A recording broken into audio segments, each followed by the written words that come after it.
Hello everyone, শুরু করছি আজকে একটা নতুন ভিডিও।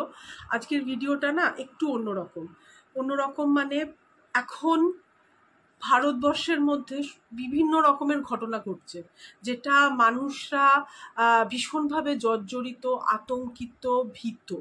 শুধুমাত্র ভারতবর্ষ কেন, সারা পৃথিবীতেই হয়তো হচ্ছে, কিন্তু পৃথিবীরটা আমি পরে আসব। এখন আমি ভারতবর্ষের সেই জানুয়ারি মাস থেকে পরপর যে সমস্ত দুর্ঘটনাগুলো ঘটেছে, সেই দুর্ঘটনাগুলোকে না আমি হঠাৎ করে একটার পর একটা পেপারে পড়তে গিয়ে যখন দেখছিলাম, আমি সেটারই একটা পরপর সাজিয়ে এখন আপনাদের সামনে নিয়ে এসেছি। তাহলে চলুন শুরু করি।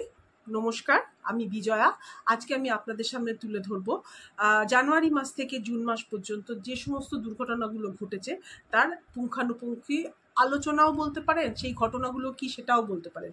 তো সেটা নিয়ে আজকে আমি শুরু করছি। তো যেটা হয়েছে, এই যে বছর এখনো শেষ হয়নি, মাত্র জুন মাস, এর মধ্যেই যে সমস্ত ঘটনাগুলো ঘটে গেছে, যেমন ভূমিকম্প, বন্যা, আতঙ্কি হামলা, ভাগদৌড়, ট্রেন হাদসা, ফ্যাক্টরির মধ্যে বিস্ফোট, তারপরে প্লেন ক্র্যাশ, তারপরে নদীর পুল ভেঙে যাওয়া, কি হয়নি এই কমাসের মধ্যে, মানে কি হয়নি, সমস্ত রকমের ঘটনা ঘটে গেছে। তো চলুন তাহলে আমি একটা একটা করে প্রথমে শুরু করি। প্রথমে মহাকুম্ভ মেলা দিয়ে শুরু করলাম। শুরু করার সময় আপনাদের নিশ্চয়ই মনে আছে 27শে জানুয়ারি যখন অনেক সেকেন্ড যেই মহাকুম্ভ স্নানটা ছিল, সেই স্নানের সময় ভীষণ একটা গেট খুলে দিয়েছিল। গেট খুলে দেওয়ার পরে কিছু লোক আগের থেকে ছিল, তার মধ্যে থেকে হঠাৎ করে সামনের থেকে অনেক লোক চলে আসে। তখন সেই যে দৌড়াদৌড়ি হয়েছিল, তাতে অনেকজন মারা গেছিল। সেটা হয়েছিল আপনার 27শে জানুয়ারি।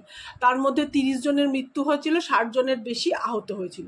আচ্ছা, ওই মাসেই তিরুপতিতেও এরকম টোকেন দেওয়া হচ্ছিল, যাতে মানে লোকজন ঠিক মতো করে দেখতে পারে। কিন্তু সেই সময়তেই একটুখানি ডিস্টার্ব হচ্ছে, মন্দির দর্শনের সময় যে টোকেন দেওয়া হচ্ছিল, তখন ওই ভারী ভিড়ের মধ্যে অব্যবস্থার জন্যে দৌড়াদৌড়ি ছুটাছুটি শুরু হয়, এবং তার জন্য অনেকজনের মৃত্যু হয় এবং অনেক আহতও হয়।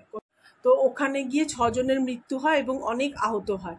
আচ্ছা, এরপরে হয় মহারাষ্ট্রের রেল দুর্ঘটনা। যে রেল দুর্ঘটনাতে একটা মালগাড়ির সাথে ধাক্কা খায়, সেখানের মধ্যে 13 জন মারা যায় এবং অনেক আহত হয়।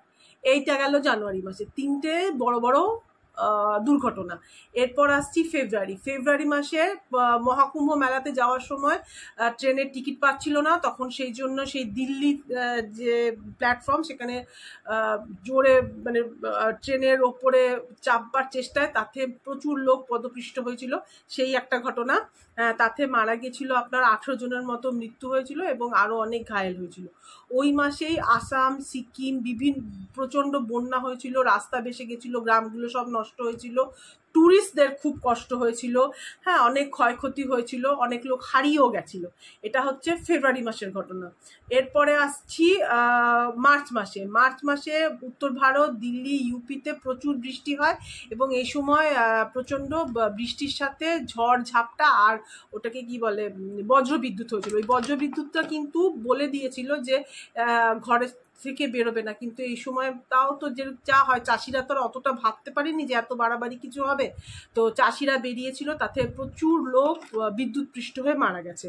হ্যাঁ, এটা যদিও আগের থেকে বলে দেওয়া হয়েছিল, কিন্তু তা সত্ত্বেও বিদ্যুৎপৃষ্ট হয়ে প্রচুর লোক মারা গেছে। এটা গেল মার্চ মাসে একটা। এরপর আসছি এপ্রিলে তো দারুণ ঝটকা পেয়েছে ভারতবর্ষ। সেটা হচ্ছে প্রথম গুজরাটের দিশাতে আতশবাজি একটা কারখানা ছিল, সেখানে হঠাৎ করে ওই আতশবাজি কিছু করে আগুন লেগে পুড়ে মানে আগুন লেগে গেছে, তাতে বাস্ট হয়ে প্রায় 21 জনের মতো মৃত্যু হয়েছে।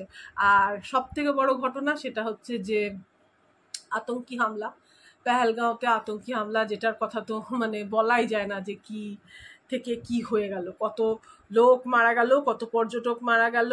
হ্যাঁ, 5 জন আতঙ্কি হামলা করলো, 26 জনের মৃত্যু হলো, তার মধ্যে কিছু ঘায়েল হলো। এটা ডিআরএফ এটাকে বললো যে হ্যাঁ আমরা করেছি, পরে বললো যে আচ্ছা ডিআরএফটা বলি। ডিআরএফটা হচ্ছে ওই যে তাইবা আছে না, কি যেন তাইবা, লস্করি তাইবা, ওর একটি অর্গানাইজেশন। ওই অর্গানাইজেশন বললো হ্যাঁ আমরাই করেছি, পরে তো বললো যে না আমরা করিনি। তো যাই হোক, সেটা কারণের জন্য শুরু হলো আমাদের মে মাসে অপারেশন, সিঁদুর অপারেশন, সেটাও একটা গেল।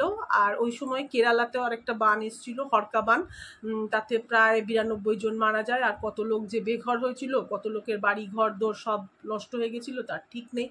এটা গেল মে মাস। জুন মাসে সব থেকে যেটা ঘটনা ঘটলো, এখনো জুন মাস চলছে, জানি না এর মধ্যে আমাদের আরো কত কিছু দেখতে হবে। তো জুন মাসে যেটা হলো সেটা হচ্ছে বিমান দুর্ঘটনা।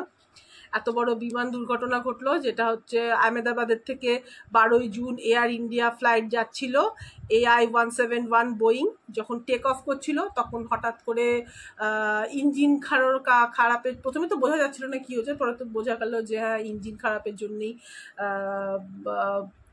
ইঞ্জিনের কোনো প্রবলেমের জন্যেই প্লেনটা পড়ে গেছে।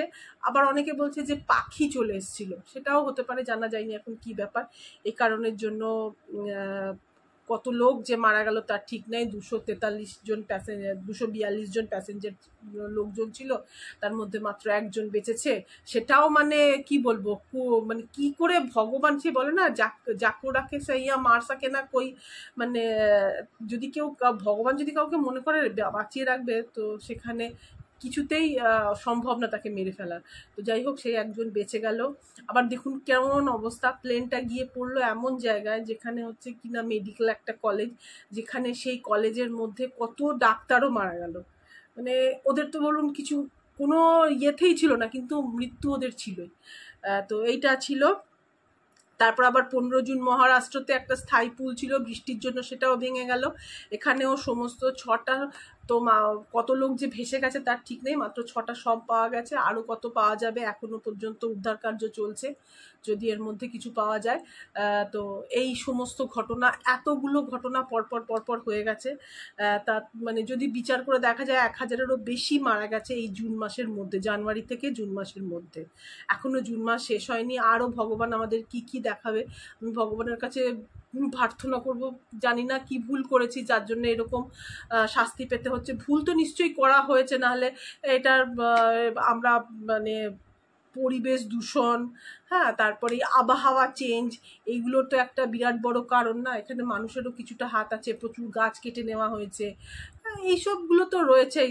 আর তার সাথে মানুষের তৈরিও, যেমন এই আতঙ্কি হামলাটা হয়েছে, এটা তো কোনো দরকার ছিল না। কি করা যাবে, এই সংখ্যাগুলো কিন্তু কোনো সংখ্যা নয়। মানে পরিবারের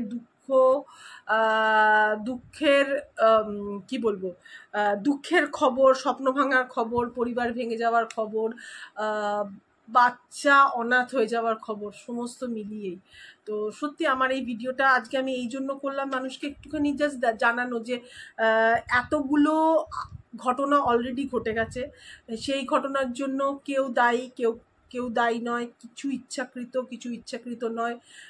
এই যে পদপৃষ্ঠ, আরও একটা বলা হলো না, ওই যে ওই আরসিবির ঘটনাটা তো বললাম না। আরসিবির ঘটনাটা যেন কবে ঘটেছিল, এটা চেন্নাই স্বামী স্টেডিয়ামে যে আরসিবির ঘটনাটা ঘটেছিল, এটাও তো ধরুন এটা ইচ্ছাকৃতই, খানিকটা মানুষের ইচ্ছাকৃতই আমি মনে করব।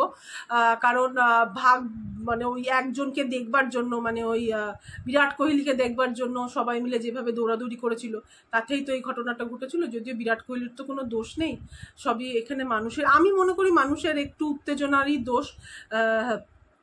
তো এটাই ছিল আজকে আমার ভিডিও। কেমন লাগলো অবশ্যই বলবেন।